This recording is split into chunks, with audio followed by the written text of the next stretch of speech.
বিসমিল্লাহির রহমানির রহিম। Hello everyone, আসসালামু আলাইকুম। কেমন আছেন আপনারা? কাছে কিংবা দূরে, দেশ ও দেশের বাইরে যে যেখান থেকে আমার এই ভিডিওটি দেখছেন, আশা করি আল্লাহর রহমতে আপনারা ভালো আছেন। আলহামদুলিল্লাহ, ফ্যামিলির সবাইকে নিয়ে আমিও ভালো আছি।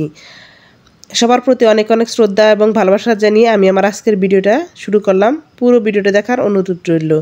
আমি আজকে পিকনিকে যাচ্ছি, আমার মেয়ের কোচিং সেন্টার থেকে পিকনিকে যাওয়া হচ্ছে। তো আপনারা সবাই আমার সাথে থাকেন। আমরা কোথায় পিকনিকে যাচ্ছি সেটা আপনাদের সাথে শেয়ার করব। আপনারা অধৈর্য হবেন না, প্লিজ পুরো ভিডিওটা দেখে নেবেন। আর এদিকে দেখেন আমরা গাড়িতে করে সবাই যাচ্ছি, আর এখানে কিন্তু অনেক সুন্দর মিউজিক হচ্ছে, আর মিউজিকের তালে তালে ছেলে মেয়েরা, টিচার সবাই কিন্তু নাচছে এবং সুন্দর সুন্দর গান গাচ্ছে। আর একজন টিচার আমাদেরকে পপকর্ন খাওয়াচ্ছি। আর আমরা কিন্তু এতটা আন্তরিক ছিলাম, আসলেও কেউ কারোর সাথে তেমন একটা কারো পরিচিত ছিল না। আমি কখনো ভাবতেই পারিনি তারা এত সুন্দরভাবে আমাকে এতটা সাপোর্ট করবে, এতটা সহযোগিতা করবে, আর এতটা আন্তরিক হবে আমি কখনো বুঝতেই পারি নাই।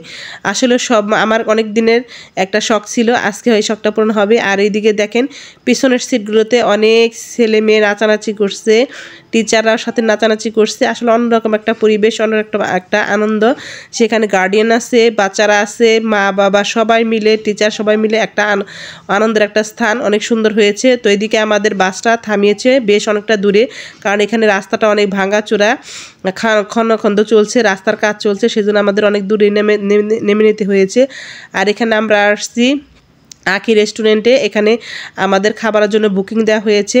সেই টিচার আমাদেরকে এখানে মানে খাওয়ার জন্য বুকিং দিয়েছে। আর এখানে আমরা সবাই যাচ্ছি। আর এতটা খানাখন্দ, এতটা রাস্তা ভাঙা এখানে, সেজন্য কিন্তু অনেকটা মানুষকে হয়রানি হতে হয়েছে। অনেকটা রাস্তা পর্যন্ত আমাদের খেটে আসতে হয়েছে, জ্যামে পড়ে গিয়েছিলাম সেজন্যে।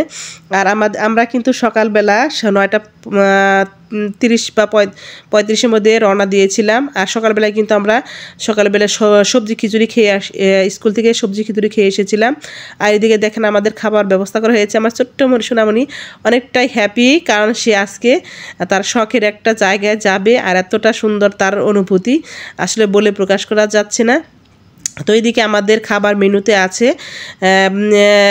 চিকেন বিরিয়ানি, সাথে একটা করে ডিম, কোক আর সালাদ। এগুলো দিয়ে আমাদের আজকের ডিনার, আজকের লাঞ্চ। আর এদিকে দেখেন আমরা খাওয়া দাওয়া শেষ করে আমাদের যে গন্তব্যস্থান ফ্যান্টাসি কিংডম, সেখানে আমরা গেটের সামনে আসলাম। এখানে আমাদের হাতে ব্যাজ করে দেওয়া হয়েছে। আর আমাদের যে একটা প্যাকেজ ছিল যে রাইডগুলো উঠবো, সেই জন্য প্যাকেজ ছিল, সেই প্যাকেজগুলো আমাদেরকে বুঝিয়ে দেওয়া হয়েছে। তো কথা বলতে বলতে আমরা কিন্তু অলরেডি আমরা ভিতরে প্রবেশ করে ফেলেছি। প্রথম প্রবেশদ্বারেই এই পানির ফোয়ারাটা আছে, সেখানে কিন্তু আমার ছোট্ট সোনামণি সুন্দর করে ছবি তুলছে, আমি ভিডিও করে নিচ্ছি। আর এত সুন্দর ফোয়ারাটা দেখতে কিন্তু অনেকটা সুন্দর। আর এদিকে আমরা যে মূল যে ফটক প্রবেশদ্বার, সেখানে কিন্তু পৌঁছে গেছি। সেখানটা দেখেন এত সুন্দর, আর আমাদের খুব ভালো লাগছে। আমরা মূল ফটকে পৌঁছে যাওয়ার পরে আমাদের যে রাইডগুলো আছে সেগুলো একে একে আমরা উঠে নিব। তো বন্ধুরা আমাদের সাথেই থাকেন, আপনাদের কিন্তু বেশ ভালোই লাগবে। বাংলাদেশের মধ্যে এত সুন্দর একটা জায়গা, আপনারা যদি কখনো বাহিরের যে কেউ যদি আসেন তাহলে অবশ্যই ঘুরে যেতে পারেন। আর এটা ছোট্ট সোনামণির জন্য একটা রাইড, সেই রাইডে কিন্তু আমার ছোট্ট সোনামণি সাহস পায়নি। আর এদিকে দেখেন রোলার কোস্টার, সবচেয়ে আকর্ষণীয় একটা স্থান। এটা কিন্তু একটা ভয়ঙ্কর, সবাই কিন্তু এখানে উঠতে ভয় পায়। আর দেখেন কতটা স্পিডে উপর দিয়ে চলে। তো এইদিকে দেখেন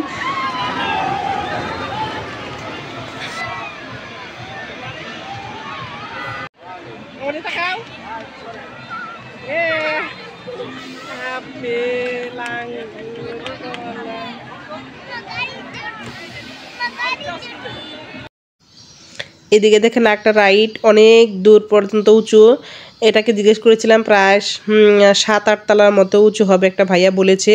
আর এটার জন্য আমরা সিরিয়াল ধরে আছি অনেকক্ষণ যাবৎ, কিন্তু অনেকটা সিরিয়াল। এদিকে আমার মেয়ে আর একটা রাইডে চড়বে, অনেক সুন্দর এই রাইডটা।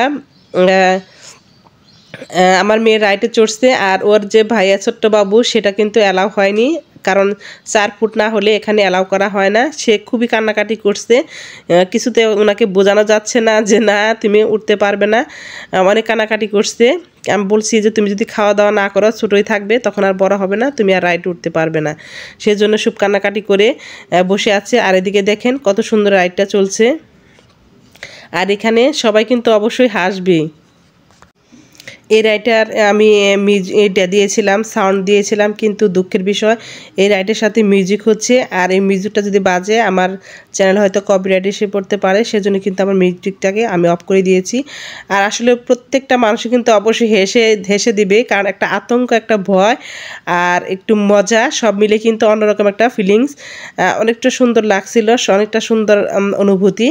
এরপরে আমরা কিন্তু মা আর মেয়ে দুজনে কিন্তু কোনোভাবেই একই রাইডে উঠতে পারছি না, কারণ আমার মেয়েটা উঠে নামার পরে আমাকে উঠতে হচ্ছে, কারণ আমার ছোট্ট বাবুটা এই সব রাইডে কোনোভাবে অ্যালাউ না, কারণ তার 4 ফুট না হওয়া পর্যন্ত তাকে অ্যালাউ করবে না।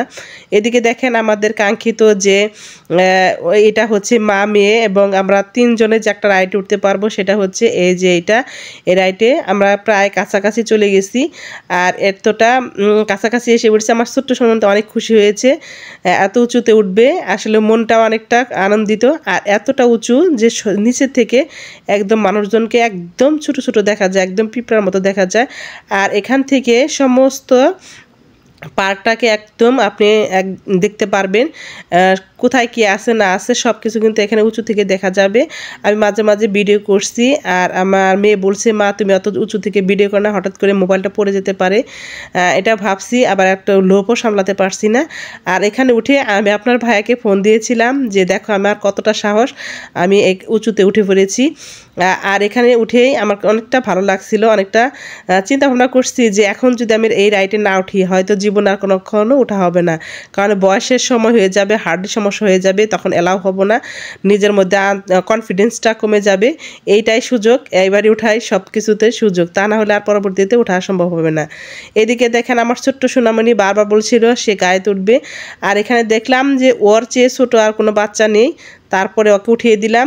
আমি অবাক হয়ে গেছি যে কোনো কাজই কিন্তু আমাকে ছাড়া করে না, এই প্রথম ও একাই রাইডে উঠেছে, একদম সিরিয়াল ধরেছে দিয়ে তারপর রাইডে উঠেছে, এই গাড়িগুলো উঠেছে, আর এতটা আনন্দ করেছে আসলে আমি কল্পনাই করতে পারিনি। অনেকটা সময় ওরা এখানে মিউজিক চালিয়েছিল।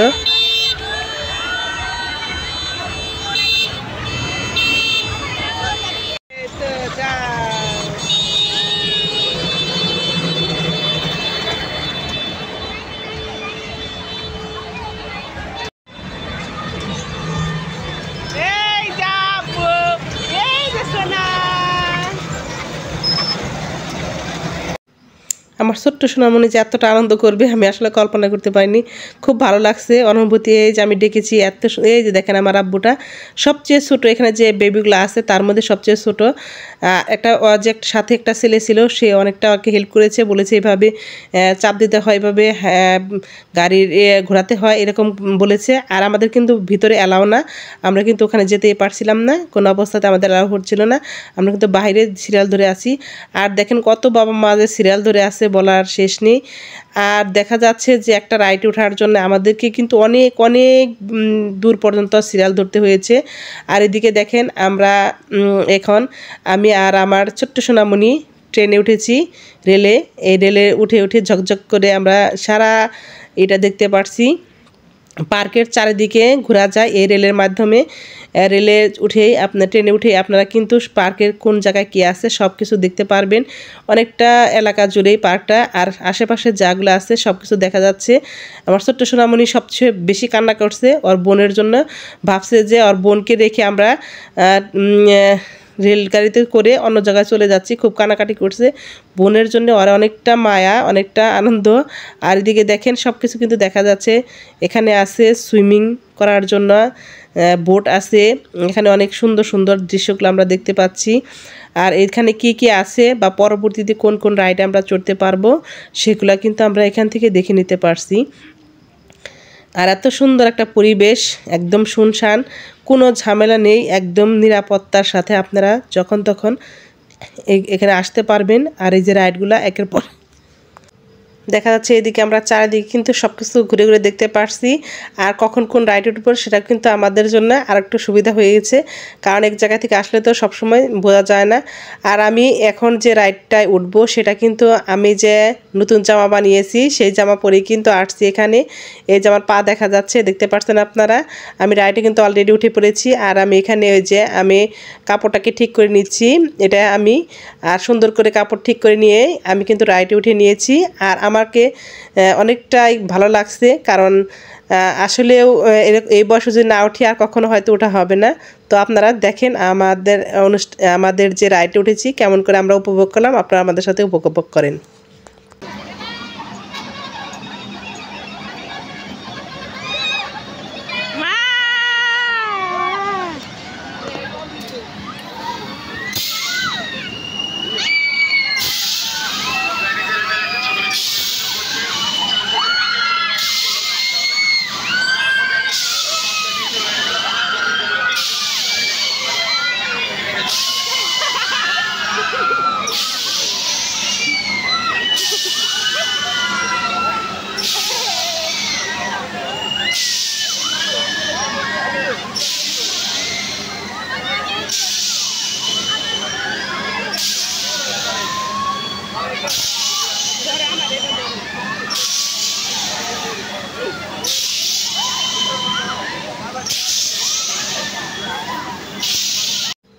ওই রাইডটা শেষ করে এখানে যে নৌকার মতো যে রাইডটা আছে সেখানে আমার মেয়ে ওঠার জন্য সিরিয়াল দিয়েছে আর অলরেডি উঠে গেছে, কিন্তু দুর্ভাগ্যবশত আমি উঠতে পারছি না, কারণ আমার ছোটো বাবুকে আমি রাখি, তারপর মেয়েটা উঠে, তারপর আবার সিরিয়াল ধরি, তারপরে আবার উঠি, এরকম করে কিন্তু আমাদের অনেকটা সময় চলে গেছে। আর এদিকে দেখেন চারিদিকে এতটা অন্ধকার হয়ে আসছে, আর এদিকে ঝড় বৃষ্টি উঠে আসছে, খুবই একটা ভয়ঙ্কর অবস্থা। এরপরে হয়তো রাইডটা একটু বন্ধ করে দেওয়া হবে, কারণ এই অবস্থায় তো আর রাইড এটা চালানো সম্ভব হবে না। তো এইরকম ঝড় বৃষ্টি শুরু হয়ে যাওয়ার পরে আমরা সবাই কিন্তু যার যার মতো ছোটাছুটি করে যে স্থানে পারলাম চলে গেলাম। আর এদিকে দেখেন আমার ছোট্ট বাবুকে বসিয়ে রেখেছি, আর দেখেন ওর যে কাপড় একটা আইডির মতো আছে সেটা আমি রেখে দিয়েছি, বা বাবু রেখে দিয়েছে, কাউকে ছিঁড়তে দেয়নি। আর আমি ভেবেছিলাম যে এটা যদি ওর সাথে থাকে ওই কাপড়ের সাথে হলমার্কটা, তাহলে কিন্তু একটু সুবিধাই হবে। আমি ওইখানে আমার মোবাইল নাম্বার ওই শার্টের ওইটার সাথে রেখে দিয়েছি, কারণ যদি কোনো সময় একটা অ্যাক্সিডেন্ট হয়ে যায় তাহলে কিন্তু ওই মোবাইল নাম্বার থেকেই কিন্তু আমার সাথে যোগাযোগ করতে পারবে, সেজন্য কিন্তু এটা রেখে দিয়েছি। আর কিছুক্ষণ আগে মাইকিংয়ে শুনলাম যে একটা মেয়েকে পাওয়া গেছে, তার মায়ের নাম বলেছে, বাবার নাম বলেছে, আবার অনেকক্ষণ পরে আবার বলল, তাও কিন্তু তার বাবা মা তাকে এখনও পায়নি। আসলে এরকম একটা অঘটন যদি অনেক সময় হয়ে যেতে পারে, সেজন্য আমি কিন্তু বাবুর প্যান্টের পকেটে আমার ঠিকানা রেখে দিয়েছি, আর ওইটার মধ্যে আমার মোবাইল নাম্বার দিয়ে দিয়েছি। যদি কোনো সমস্যা হয় তাহলে কিন্তু যে কেউ ওকে আমার কাছে পৌঁছে দিতে পারবে। এদিকে দেখেন আরেকটা রাইড, এটা কিন্তু সবার পক্ষে সম্ভব না, ভূতের রাজ্যে নিয়ে যায়, যে 3Dর মাধ্যমে গ্লাস পরে নেয় আর এরকম করে একদম উলটপালট করে নেয়। আসলেও আমার বাবুকে রেখে কিন্তু আমি এটা করতে পারছি না। মেয়েটা একটা রাইডে উঠেছে, আমি একটা রাইডে উঠবো, সেজন্য কিন্তু অনেকটা সময় সন্ধ্যার হয়ে গেছে, অনেকটা রাত্রের কাছাকাছি হয়ে গেছে। এখন এই রাইডটা শুধু আছে, প্রচুর বৃষ্টি হচ্ছে। আমার মেয়েকে আমি উঠতে বলেছি, সে উঠে আসছে, আর আমি এখান থেকে কিছুটা ক্যামেরা বন্দি করে নিয়েছি। আর এই রাইডটাই শেষ রাইড। আমি খুব জোরাঝুরি করে মেয়েটা নামার পরে আমি খুব জোরপূর্বক ওই রাইডে উঠেছিলাম, কারণ ভাইয়াকে বলেছিলাম যে আমাকে একটু উঠতে দেন, সে বলছে না এটা আর চালাবো না, জোর করে আমি কিন্তু রাইডে উঠে নিয়েছিলাম। তো আমাদের 5টা রাইডই কমপ্লিট, 10টা রাইডই কমপ্লিট হয়ে গেছে। তো এখান থেকে আমরা এখন চলে যাচ্ছি। তো সবাই কিন্তু আপনারা যারা ঢাকাতে থাকেন বা বাংলাদেশে থাকেন তারা কিন্তু আসতে পারেন, খুব একটা ব্যয়বহুল নয়, খুব সাশ্রয়ে আপনারা এটাকে প্যাকেজ গ্রহণ করে তারপর আপনারা আসতে পারেন। তো সবাইকে স্বাগত জানিয়ে, আর এই যে একটা ফোয়ারাটা সুন্দর, রাত্রেবেলা অনেক সুন্দর দেখা যাচ্ছে, সবার প্রতি শ্রদ্ধা জানিয়ে আমি আমার আজকের ভিডিওটি এখানে শেষ করছি। আল্লাহ হাফেজ, আসসালামু আলাইকুম।